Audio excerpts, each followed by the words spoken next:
Hey, my name is Christopher Mosley, and today I'm going to talk to you about Hardy-Weinberg law and selection in fitness. In Hardy-Weinberg law, the allele and genotypic frequencies will arrive at and remain at equilibrium, and the frequencies after one generation of random mating will be met if all assumptions are met. And the assumptions are there needs to be an infinitely large population, random mating, no selection, no migration, and no mutation. So here we'll take a look and see how many dragons are on one island. And here are the number observed for black dragons are 18, blue dragons are 24, and green dragons are 8.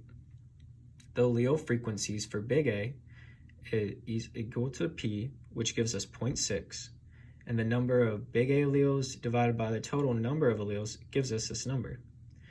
And we do the same for little a, except that the number of little a alleles divided by total number of alleles equals 0.4 for our Q value. And here's the gametic array, which shows us the allele frequencies. And here is the expected genotypic frequencies. For big A, it's equal to P squared, which gives us 0.36.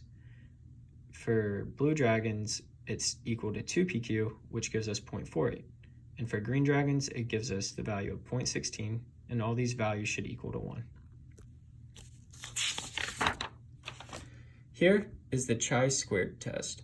We're not going to get into it, but pretty much what I got from this was that there's a 0 chi-square value, and if it's less than the critical value, which is 3.84, then we fail to reject the null hypothesis, which is that it's at Hardy-Weinberg equilibrium.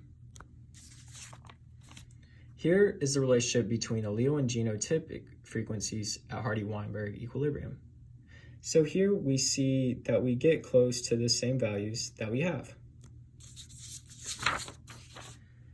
And here for selection and fitness, we have directional selection, because dragons usually come out at night, and blue dragons are a little hard to see but still are able to see, and green dragons are really easily seen and they're hunted. And in directional selection, it favors one extreme or another, and it's also homozygous after an infinite number of generations. So we'll begin to see that the amount of black dragons will increase, the amount of blue dragons will slightly decrease, and the green dragons will decrease as well. And this is given by our unadjusted survivors, which if added up, all the numbers, it'll equal to the average fitness.